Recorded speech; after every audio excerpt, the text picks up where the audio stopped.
Hey, everybody. Farand Wasiak, your host of the IACIS podcast. Long awaited guest, all the way from the Pacific island nation of Fiji. We have Aporosa. Aporosa, so glad to see you. I know I'm probably a day behind you, maybe. You're in the morning, I'm in the evening. Yesterday for you. Is that about right? Yes, that's about right. Good. Uh, you're here. You're on this podcast. You have, you're a digital forensics examiner. You work in some form of law enforcement. What is it? What is it you do for your country in Fiji? Sure. Buluwinak Farand. First of all, thank you for inviting me onto your podcast. Absolutely a great initiative that you've started, the association has started, and I'm grateful to be included in this in one of your episodes. So, as I mentioned, my name is Aporosa Vuinakelo. I'm currently the Senior Digital Forensic Investigator with the Fiji Independent Commission Against Corruption, located in our headquarters in Suva. Suva, that's the nation's capital, correct? That's the nation's capital. That's yes. Right. Wikipedia this morning, but excellent. You are the senior investigator. Do you do criminal investigations and digital examinations, or are you just on the computer side, or are you getting out in the streets and busting heads and breaking open crates at the docks type situation? So it's actually the later. We operate a hybrid lab here at the FICAC. So I'm involved from the seizures of devices from the field all the way to extraction, examination, and when it goes into court for trial. Okay. Taking the stand. So from start to finish, once the electronic devices are reach your jurisdiction, I guess you could say, correct? Yes. What is now? I know just based on geography of the planet we live on and work on. My side of the world is there's nothing but land and countries. You guys are in the nothing but Pacific Ocean end of it. So I can imagine the corruption, because you guys are obviously a port. So what level of corruption are we talking? Are we talking counterfeit goods, drugs, all of the above? What is organized crime, and also international organized crime, because everybody's going to want to have a piece of that action with the actual port that you present itself in the pathway from country to country, other side of the world to other side of the world. Yeah, sure. So Fiji is regarded as a hub of the South Pacific. So we are sort of a transit point for most of the goods and services that flow from the West, from America, and then it flows from us towards Australia, New Zealand, and also towards the other smaller Pacific Island nations. So you would suspect that corruption is pretty rife in our country because of that. We currently, there was according to the corruption perception index, I think we're on about a midpoint. So there's a corruption perception index for each and every country. So we have improved a little bit, but there's much more work to be done. Our organization has just been established back in 2007. Okay. There was a bit of how should I put this? A sort of setbacks when it first was established, because it was established during a government that wasn't elected. There was a military coup that had happened back in 2007. We were established back then by that government. We are still operating now, and I can say that we are doing. We like to say that it's God's work, because Absolutely. we're fighting corruption. I believe, in my own opinion, that corruption is indeed a heinous crime, because it affects much of the population of Fiji. So our anti-corruption agency is actually a three-pronged. We have the reactive arm, which is our investigation, and the prosecution, and we have our proactive arm, which is our awareness corruption prevention team, CP team. What is the corruption prevention team? That's I know we have number 1 and number 2 here in the States, but what's the corruption prevention team entail in doing? So the corruption prevention team is actually our reactive arm. So they go out into the communities and conduct awareness sessions to the general public on types of corruption, on because here in the Pacific, I can only speak for Fiji, but there's that mentality of accepting gifts and such, and giving gifts without it's ingrained in our culture. But if in terms of services being provided from public offices and such, that is a big no-no, because it's a form of bribe. Bribery. We the United States has a history of bribes. Well, not a history, probably still a current event here as well. We which is also legal in the United States. We do not like bribery. No matter how, I know that sometimes they try to mask it under other categories, gifts, as you said earlier, or there will be endowments, or whatever way you want to put it. But all they're doing is we'll get you your bribe. It just matters of what avenue it's legally, what loophole we can use to get it to you. So I understand that.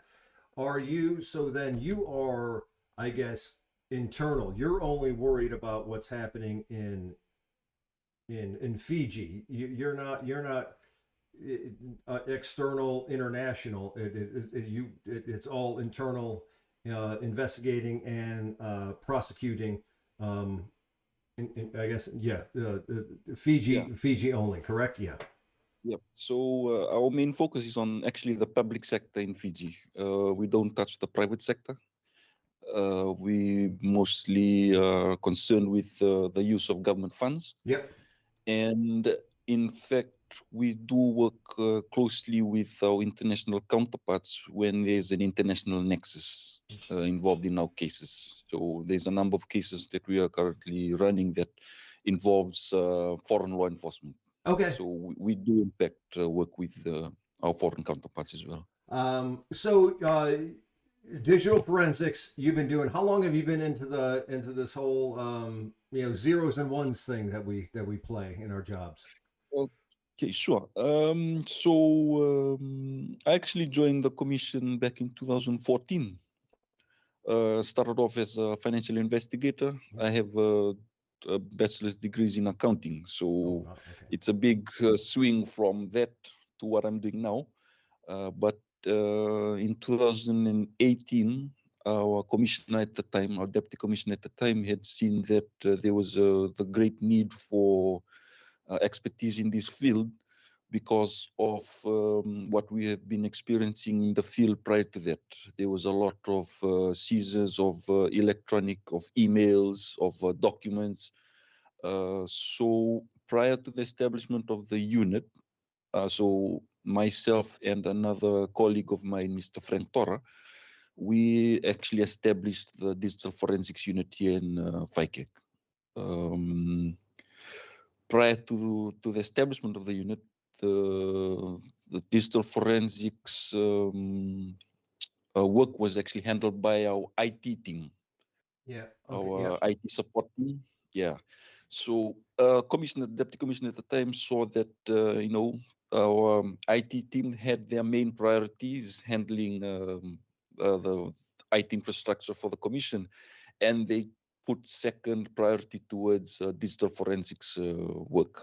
So that's why he had seen the need to establish the unit proper.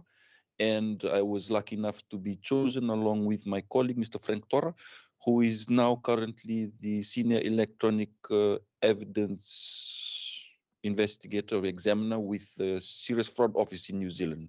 Okay.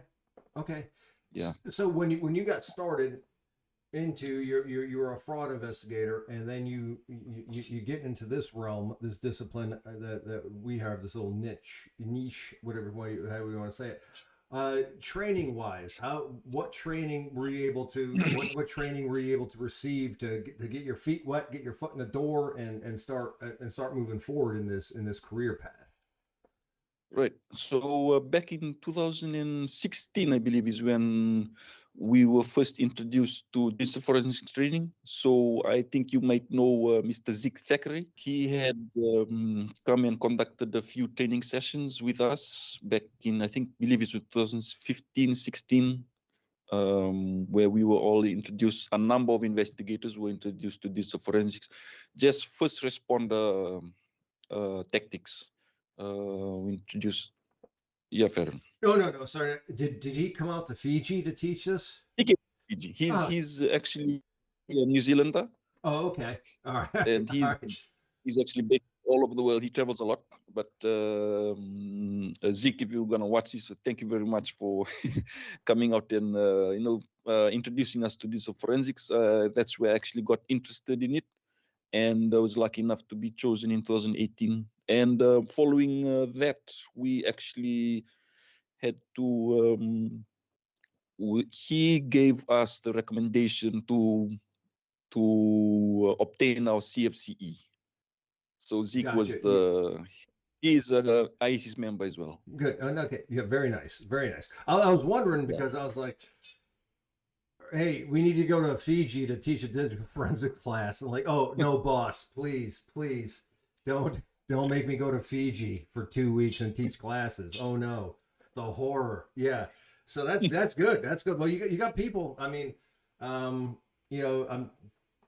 not trying to convince IACIS to go to Fiji, but if my bosses at IACIS are listening, I mean, that sounds like a great opportunity. It is the hub of the Pacific. So it's just a stone's throw away from New Zealand. Yes, we just conducted the BCFE there in Auckland. I think, was it Auckland or Wellington? Just last year. Did you attend that event? Did you attend that event? No. Just brings me to another point. So me and Frank were actually IACIS members. We obtained our CFC back in 2017 during the first cycle. And just recently, an IT officer from the commission has also obtained his CFCE just on the recent cycle. Okay. Nice. Yeah. So good. He attended that the BCFE in New Zealand. That I understand that was a great success. We're doing IACIS is doing one in Budapest from the dates of October 6th to the 17th, and then of course Reno, Nevada, which is in the lower 48 as we call it in continental United States. But I think the Australian love to go to Europe too.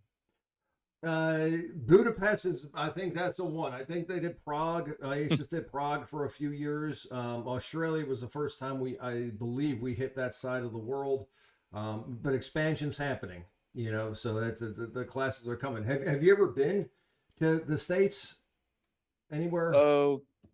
I was in Florida twice, and in Sacramento. So the ones in Florida was for the BCFE. And the ICMDE. Yeah. The CFE, I think, mobile device forensics, and also the CFCE the BCFE in 2017. When did you take the cell phone class? It was the following year, 2018. Okay, I taught that class for a couple of years. I think I would remember you if I. Okay. But this was after COVID. I was 21, 22. Yeah, when I taught that class. Oh, okay. But they moved me over to the podcast host, so that's which is fine. It's a lot less stress than coming, doing that. Hats off to the current team. They're excelling in that job, and it's they're doing great. So good. You got to see also, Orlando, Florida. Florida is a state. Orlando is a city. That's not a representation of the full country. Obviously, we are pretty much our country's a continent. So don't we have all styles of lifestyle, life, crops, herding, cities, everything.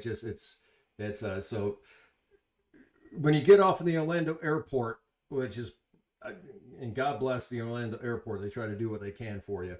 But that is chaos, because that is nothing but American families going to Disney World, and it's absolutely I wouldn't even call it controlled chaos. It's absolutely just chaos. But hey, that's what happens. We actually toured the Disney park. Oh yeah, no, you have with to. with Mr. Brent Will. Okay, yeah, absolutely. He was IACIS board member. Board member. Yeah, from New Zealand, of course. Yeah, absolutely. He was a guest a couple of years ago on the podcast. Yep. Awesome. So you've been doing that, and then how do you keep your? Do you do any current training? I know you just re-upped your CFCE. Do you any vendor-based training, webinars? Is there local training that you could just? I mean, obviously everything most of the time is going to be virtual online, which is fine. I mean, that's the technology is allowed for that, and it excels at it. So do you do all just constant updates and everything along those lines? Yeah, sure. So because we actually utilize Celebrate is our main forensic tool for mobile. Yeah. And so we have been certified through CCO and CCPA for Celebrate, and that is one of the causes that we continuously recertify on. Yep. So that's the latest one that I've one of the latest courses that I've actually attended is those CCO and CCPA, because the IACIS list is actually a treasure trove of information, and it gives me a lot of ideas of how to go about certain examinations, and I'm very grateful to be on that list. The best part about IACIS, and I've said it, you could every other podcast I ever did, or anytime I do a talk or anything like that, the networking for what we do as professionals, it's the networking and the unlimited resources you have from fellow members that helps you do your job. You can take a class, you could get a certification. That's awesome. That's great. But you're always going to have nobody should work in a solo environment in this job. So you need resources, you need allies, you need help, and you're never the first person to ask a question or have a problem. So you could always check back and see you're not the first person. How many phone updates happen a month? Depending on the time of year, you get a minimum one a month. When the new iOS comes out, you get 3 more in what they come out when September, October-ish. You're getting 3 blasted off right there. And guess what? Your tools aren't going to keep up with it. So you always there's always some sort of little hink up here, or you got to do a little massaging, so to speak, over here. Well, you're not the first one to go through it. And if you are the first one to go through it, somebody's going to have the answer for you pretty soon. So that's the beauty that it's worth its minimal weight in membership dues. So it's interesting that you mentioned doing it solo, because I'm actually doing it solo here in my unit. So I'm the only digital forensics officer, and I handle the central division, which is where HQ is, and also all forensic work for the Western Division and also the Northern Division. So we have 3 divisions, and I'm the sole digital forensic officer for serving all these divisions. So, all right. So you said that. So now we got to get into your caseload, because I'm in a team of, we'll call it eight agents, eight examiners. So we share a caseload, and I know my caseload's pretty good. I mean, it keeps me busy, keeps me employed. I'm not sitting around all day. So what is for a month or a week? How many phones are you getting in? How many computers? Because I know you be BCFE, so you got the computer knowledge too. So Yeah. how are your bosses letting you have time to do this podcast? So, quite recently in the past few years, there's been a very increased amount of requests for digital forensic assistance because the investigators have seen the need.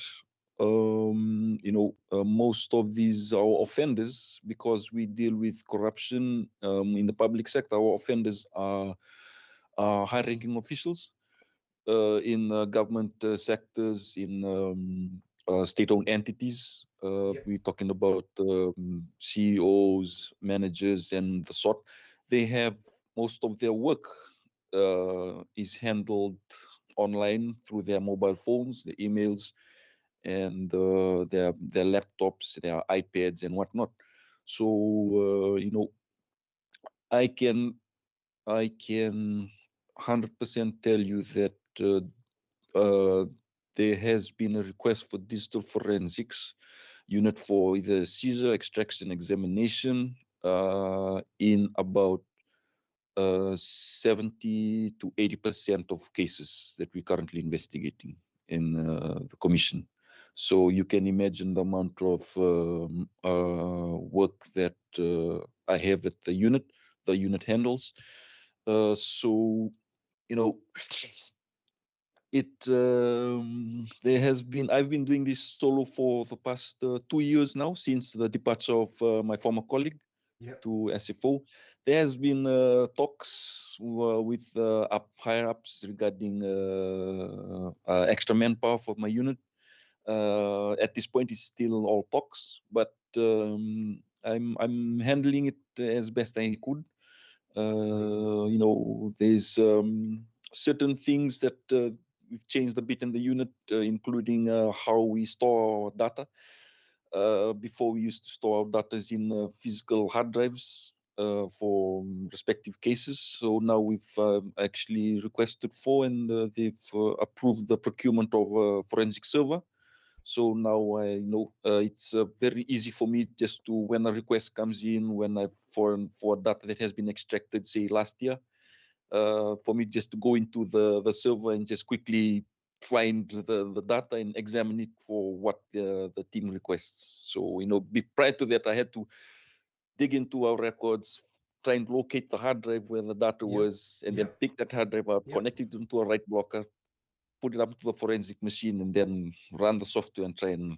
So there's certain things that we've changed throughout the 3 years that has helped in try and speed up the process. But I always remind the investigators that you can't 100% rely on us for your case to go to court, or for the prosecutors to rely 100%. We are primarily a support unit, so we support the investigators, we support the prosecutors by providing them necessary digital evidence. Sometimes our cases, the data that we extract and we find from these devices actually become primary evidence for some certain cases and can make and break the case. So in those cases, we try and provide the necessary support as efficiently as possible to the team. Yeah. Uh, that's amazing. You remember yesterday, and I even said it in the email. I said that we're going to talk about, the common struggles, the challenges, and also the commonalities we have in our job, right? And that's all I sent you in our notes. I didn't say anything, and I have my notes here. The camera can't see it, but the commonalities, everything, the struggles, and what we have in common, because it's all over the world. It's amazing. It's true. no matter where you go. My lab, my shop, depending on what you want to call it, we work off a forensic server based on what you just said. Ease of to immediate recall, because prosecution always wants something revisited due to updates in technology, right? Which is fine. That's great. That's what we're here for. The fact that you said do not rely solely on our evidence, use it to support the evidence you have. That's something I always say. Okay, if you're looking for me for the smoking gun, sometimes I will be able to give you the smoking gun. Sometimes, yes, but sometimes. But criminals are getting smarter with the way they use electronics, digital electronics. So I couldn't have wrote that better, and all I had was common struggles, challenges, and commonalities in digital forensics across the globe. That's what I have in my notes, and you nailed that one. That's good. That's good, and it's true. But the forensic server, having your own server as opposed to going to find hard drives like you'd have to dig into an evidence locker or anything like along those lines.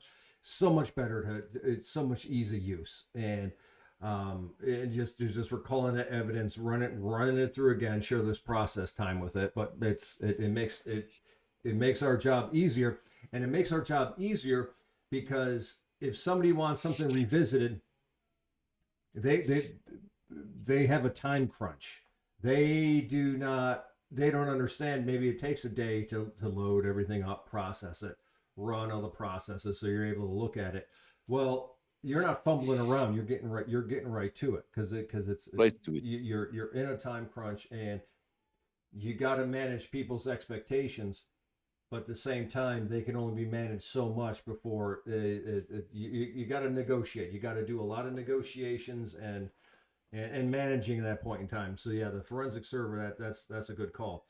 Being the one-man shop, that's got to be. I imagine that would have to be quite a reckoning for it. Luckily, you are on the listserv. You do have updated trainings all the time. That sounds fantastic. I live in a warm climate state here in America, so people don't mind coming to South Carolina to teach a class, especially in November, December, and January and February. It might be weather related. I don't know, but our golf courses are open 12 months a year. So, is Florida close to South Carolina? Do what? I'm sorry. Is Florida close to South Carolina? One state. Oh no, two. Well, one state. So it's Florida, Georgia, and then South Carolina, and then North Carolina, Virginia, Washington D.C. Depending on where you're going, Maryland, Delaware, and then New Jersey, New York. So that's going up the East Coast, but we have the same climate as Florida. Because I was just about to mention the weather in Orlando was quite a bit similar to what we had here in Fiji. That was during the month that we went. Are you guys? And so I was wondering. Do you guys have oppressive humidity in Fiji, where it's just?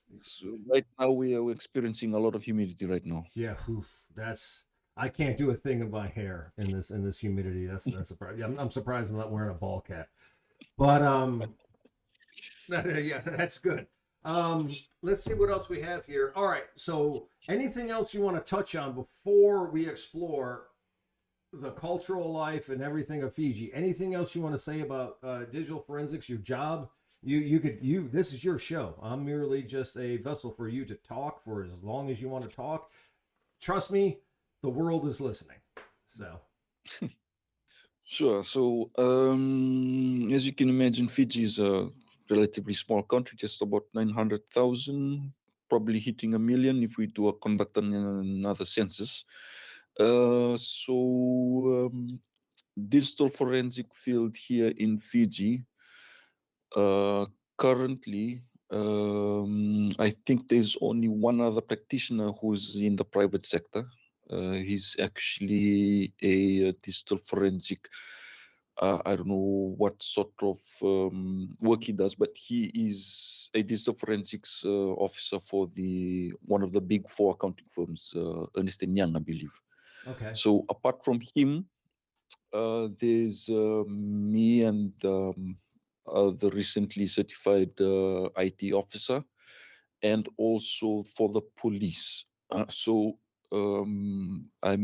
They just recently had their cybercrime, their cyber lab, it's the forensics lab, sorry, established recently. But I do understand that they have been conducting forensics work. So just based off of that, I think that they are most probably first responders that are trained to operate Celebrate, so the UFED 4PC and PA and whatnot. But for a dedicated forensic examiner or an investigator as such, these officers are in the CID. They are the cybercrime officers, but for a digital forensic officer, specifically conducting extraction, examination, and just nothing else, I'm not sure whether they do have it. But yeah, so that's probably three officers in Fiji that conduct that are certified and just conduct digital forensics work, and have that title as digital forensic examiner, investigator, whatever you want to call it. Yeah, so it's a very we limited number of people here in Fiji that practice this field, and I'm very fortunate to be one of them. Like I mentioned earlier, I believe this is God's work that we're doing. Absolutely. Fighting corruption, crime in general. And I've loved working with law enforcement. I've been in law enforcement for the past 11 years now. I've never thought that I would be. I had a bachelor's in accounting. Ever since joining university, I've always thought of myself working in a bank somewhere or one of these accounting firms. Never in my life would I have thought that I would be joining a law enforcement agency, but I'm lucky to be here. And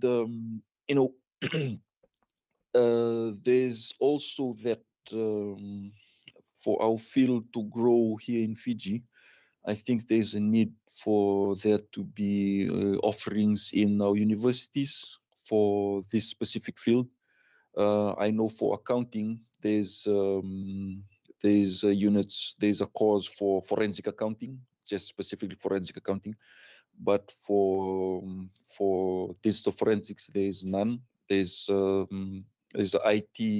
We have cybercrime courses and all that sort. Suited to IT professionals, infrastructure, the IT professionals in the organizations who handle system administrators and whatnot. But courses for digital forensics specifically, there's none. So, we live now in a day and age where every, sorry for the Tom, Dick, and Harry has a mobile device in their hand, and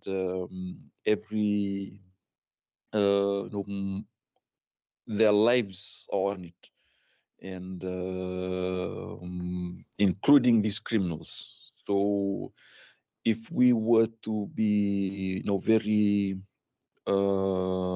inclined to reading corruption and prosecuting cases to its fullest, it's very necessary for there to be digital forensics expertise in all these various law enforcement, not only police or in anti-corruption agencies such as ours, our border officers as well, immigration officers as well. They deal with a lot of criminals trying to enter our borders as well and such. So it's just something I would like to share in the context of Fiji. Absolutely. And I believe in other small Pacific Island countries as well. This is not including Australia and New Zealand because they are well established. I know for a fact that their digital forensic field is very much grown, and so if there's any anybody who will be watching this podcast who is thinking of a field that would be fulfilling but also challenging, for them to think of digital forensics. If you're into IT, if you're into some sort of forensics work in general, think of digital forensics. Certifications, yeah, I believe Farand, just correct me if I'm wrong here. In the States, is it necessary for a expert witness to in digital forensics to have a 4-year degree in digital forensics, or is certifications good enough? It depends. Sorry, I'm asking you a question right now. No, please. Well, please. Nobody ever asks me questions on this thing, so I'm kind of happy to answer something. No, that's a state by state basis, and actually it goes down to the court circuits within the states. Not in this country. No, it's not across the land. It depends on where you are in this country, what state you're in, and what court district you're in. If they want that or they require that, but it's not globally across the board. No. That just reminded me. Would you know of any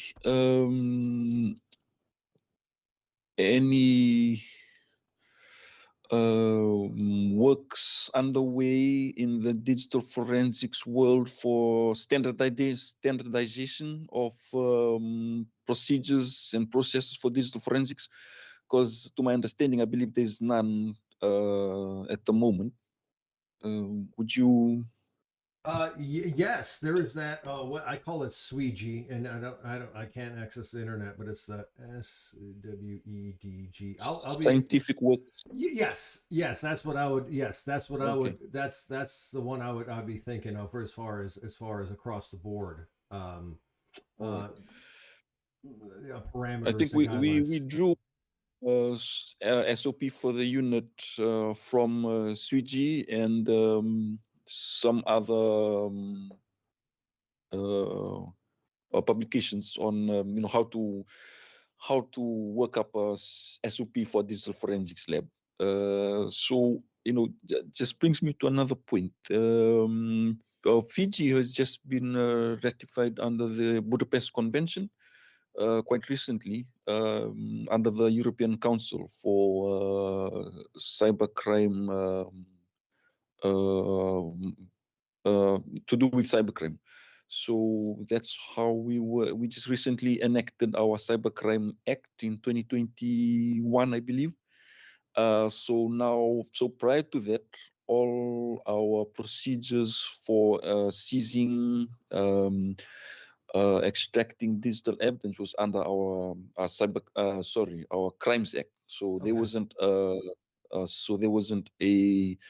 a standalone act for cybercrime, and in saying so, also for digital forensics, because the procedures for seizing, maintaining the evidence, and also presenting the evidence is detailed in the Cybercrime Act. So it is something that is relatively new, and it's something that that has it has helped us in streamlining our process with regards to the seizures of digital evidence, but also opens up a whole new space where the defense councils can actually start picking up and poking at our cases in court.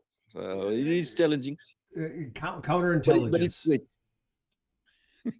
Yep. Yeah. Yep. So just a few things I wanted to share. Yeah, it's funny. Yeah. When I went to college, I was born in the 1900s. Okay, I don't know. You can tell by looking at me. I was not born in this any time in the 2000s. But when I went to college, they did not have digital forensics as a not even a college course. Now you could get a master's degree. You could probably get a PhD in digital forensics now. And everything I did, I'm like you. I was I got a basic 4-year bachelor's degree. I became a road cop, wore the uniform. Then I became a detective for a local county. And, I was an investigator. And then next thing I know, here I am, talking to Fiji, and talking about digital forensics. I've been doing digital forensics for 20 years now. I'm a criminal investigator and a digital forensic examiner. I wear both hats, which I think helps me with both, both disciplines. But I'm in the same way. I as a child, I never thought I'd be, computers. All we knew was Atari and Nintendo, not so much, maybe a Commodore 64 computer or something like that. And then, here I am today. Here we all are today with it. So I started off with the Nintendo 64. Absolutely. Oh yeah. Oh my goodness, the games. I wish I still had mine, but I don't know what happened to that thing. I think my dad threw it out because I got a PlayStation when I moved to college. So my Nintendo 64 was, I think, gone by the time I graduated college and packed all my stuff to leave. So, but good. All right. Yeah. So do you do any accounting work anymore? Is that college degree of yours? Are you cooking the books or what are you doing? Funny you should ask. Cause on top of my digital forensics work, I also handle a few other responsibilities, including intelligence, and I also assist the economic crime unit. Okay. So yeah. And also I handle international cooperation. So work very closely with our investigators and our economic crime unit. So we've recently shifted our focus towards seizing of assets, going after proceeds of crime. We've have over the majority of our existence, the institution been going after suspects and just getting custodial sentences. We've changed that view now with the establishment of the ECU, and I also assist them with that, including some financial analysis, financial analysis work whenever I'm required, and also giving some guidance to the investigators, because while I am a digital forensic investigator, I'm also still a financial investigator. So I'm still very much interested in that field on top of digital forensics as well. Sure. So you wear two hats just like I do. Yeah. Multiple hats. Yeah, multiple. Oh, trust me, I know. Yeah, multiple. We all. If everybody's got multiple hats. I guess if you're doing your job right, I guess. So, all right, let's talk. I want to talk about Fiji. All right. We talked earlier. You guys are known, as I found out today via the Google. You guys are the friendliest nation in the world. Yes. So that's fantastic. That's good for tourism. That's as I stated, and I would hope so. We weren't actually the friendliest nations once, because we were referred to as cannibal islands. I believe was it cannibal islands. We were cannibals. Our ancestors were cannibals. We used to conduct a lot of wars and. You gotta break a couple eggs and make an omelet. I mean, that's water under the bridge. No, we're very thankful to the missionaries that came in and brought in Christianity, because if they hadn't come in, we wouldn't be the friendliest nation, and we would probably have eaten everyone who came to our shows up until now. No, what would be funny though would be that if you still advertise yourselves as the world's friendliest nation and just nobody ever returned from there, and they're like, we don't know what happened to them. Everybody loves Fiji. They never come back. That would be that's a movie. That's mark that as a movie idea. Yeah, that's good. Alternate reality movie idea. That's good. Actually, that's damn good. I'm gonna write that down. Yeah. You probably can push it to your production team. Yeah, no, yeah. The best, the friendliest nation on earth. Nobody ever returns. That's solid, in my opinion. But so I understand over 300 islands you guys have. right? Maybe about 110, or actually populated Yeah, ish. inhabited. And then no, I'm 3,000 miles Yeah. away. Whatever, how many kilometers is that? 5,000. So So there's 3 large islands. The 2 main large islands is the Vitilevu, where the capital is located. That's where I'm on. And the island, the second largest, is Vanuatu, which is towards the north of Vitilevu. how do you take little planes, ferries, boats? Ferries and also planes. Planes. Okay. Fiji Airways or Fiji Airways. Okay. Have you ever been on Fiji Airways? Have you ever seen it at the airport? No, no. I'll be looking now. It's like when you say something in your Instagram account, and next thing you know, you got 5,000 recommendations for a lemon butter recipe. So I'm sure I'm sure I have my phone here in this room, so I'm sure I'm gonna get Fiji airline ads on my Instagram account. Yeah, absolutely. Yeah. They also serve Fiji water on it. Yes, yes. So big thing, big thing. Fiji water is legit. You guys actually bottle it. You source it there, and it gets exported from Fiji. So that's not. It's sourced from the western division of Vitilevu, the island that we're on, from Yangara. Okay. Is it like volcano charcoal filtered, or I don't? Yes, it's of that sort. Yeah. Yeah. So that's over good. Millions of years. That's what's written on the bottle. So that's good, because I was shocked at the price of a bottle when we went to Florida at the Royal Caribbean. Yeah, $8 to $12 for 1 liter was amazing. There's in US dollars. Yeah, it's relatively cheap, but we still don't buy it. Well, we just drink out of the tap or other bottles of water that are quite cheaper. Yeah, I was in Iceland. My wife and I took a trip to Iceland last year, and there's nothing but glaciers in Iceland, and they still sell bottled water, and people were still buying bottled water, but all their tap water, municipal water, is glacial water, and I don't understand why you would buy. America is obsessed with bottled water, but there's a lot of hide and deceit and guys in, they call it spring water or mountain water. It's really some guy like in the state of Wisconsin just filling up his bathtub with water, and then he's selling it. So it's good to know that Fiji water is legit. I can't afford it at $8 $8 a liter, but I just we'll just leave it to the celebrities. Yeah, celebrities. I just drink our municipal water, and I still have just the arms and legs I was born with. So 4 fingers, 10 toes.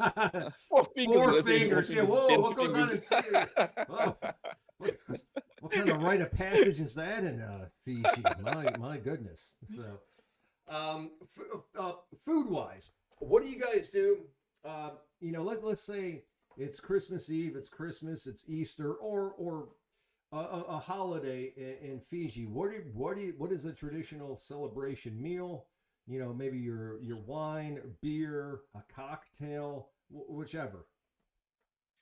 The food that will most likely be eaten on Christmas Day would be what we call a lovo.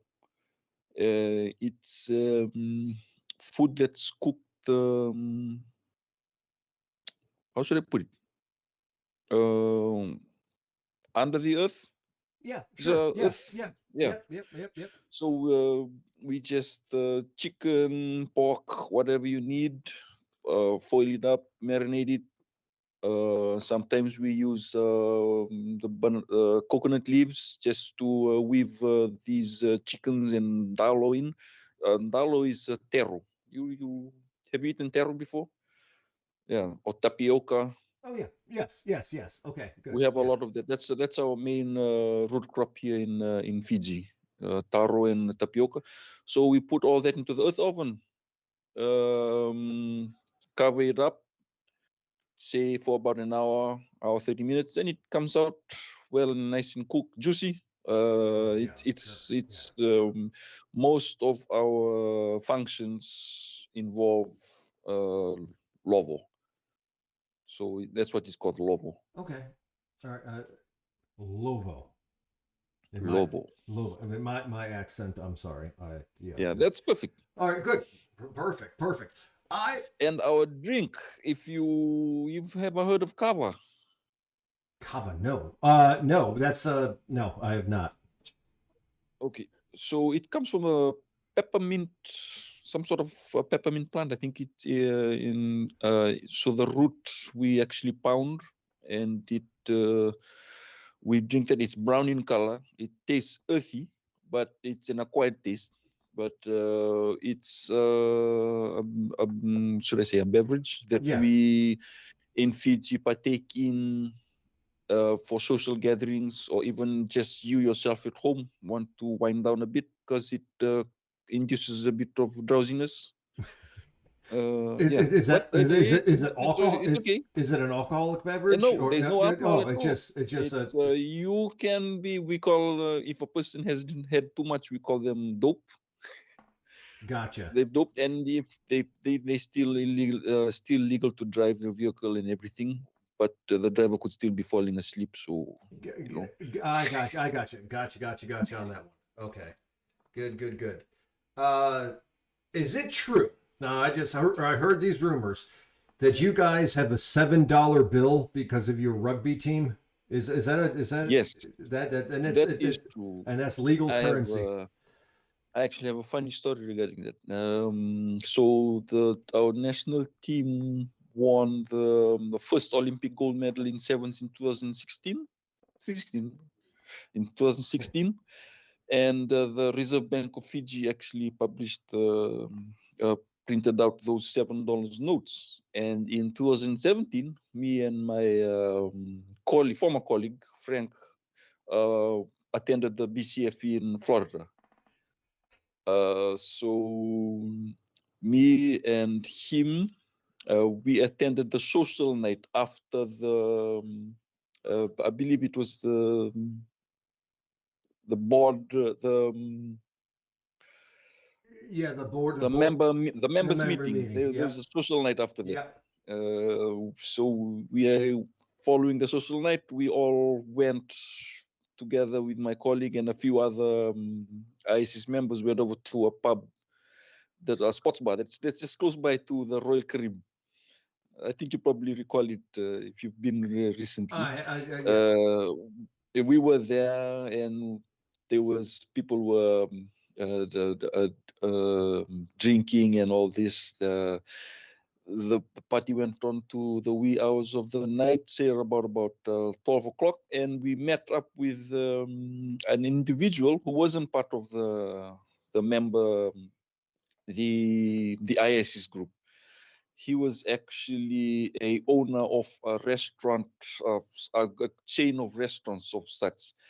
So we got to talking with him and all this, and he was the one who was actually bringing all the drinks and all this. Yeah. And it came to a point where he actually insisted on us traveling down to Miami.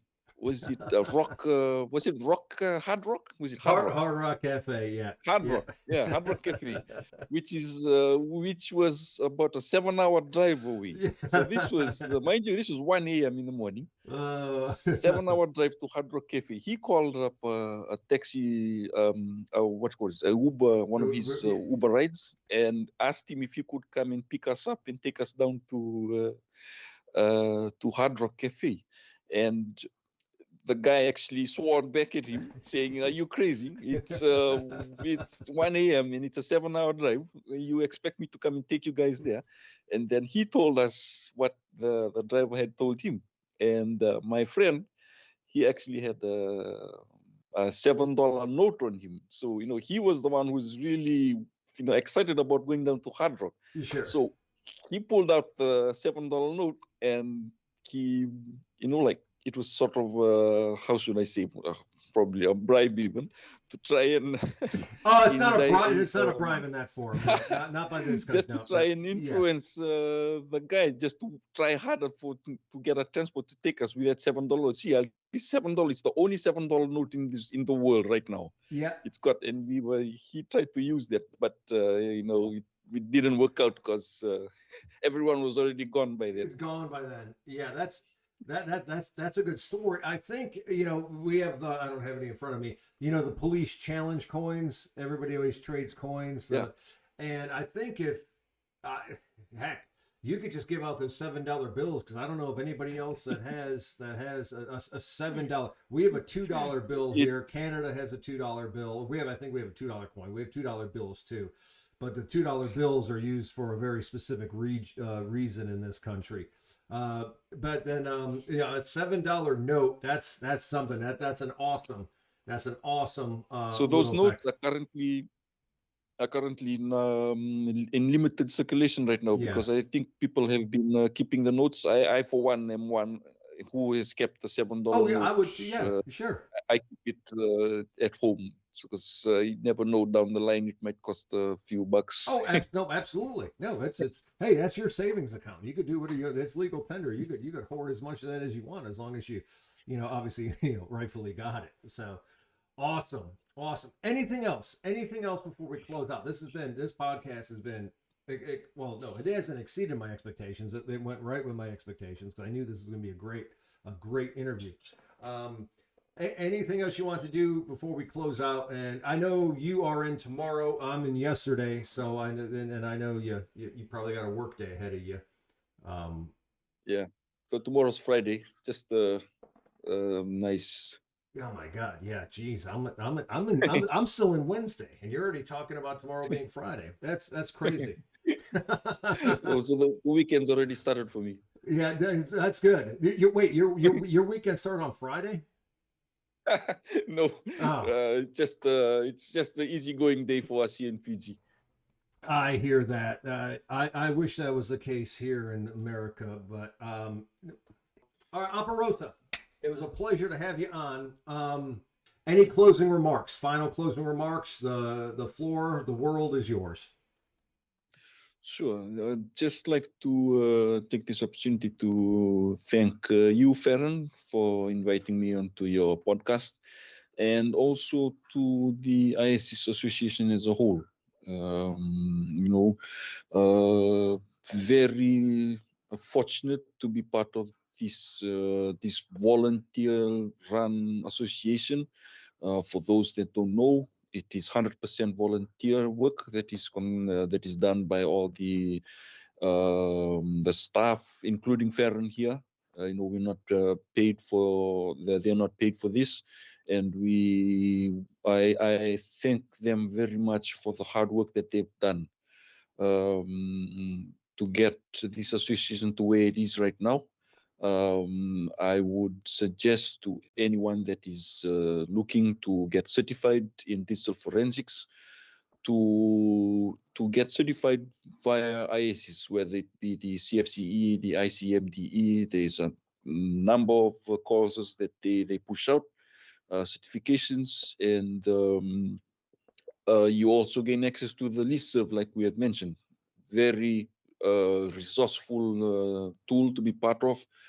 Very helpful, and I must thank the association wholeheartedly for all that they have done. And thank you again, Farand, for having me on. No, absolutely. No, the pleasure is all on this side of the world. Trust me. And you're right. It is an all volunteer organization. IACIS has one paid employee. Our books lady, the lady who controls all the finance, Debbie. Yes, absolutely. That's Debbie, it. Right. Everybody else is a full-time volunteer. Everyone knows Debbie. There's absolutely no financial compensation whatsoever.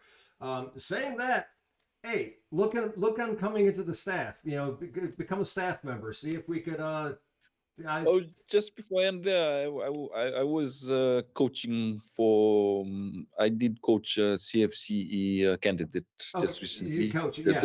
That's where I have. I think I'll draw the line in terms of coaching, because hey, in terms of staffing, that is. If you want to come down to Orlando once a year, every April/May, I think you'd be a good fit. But that depends on you. I'm glad you're on the staff. It was great talking to you.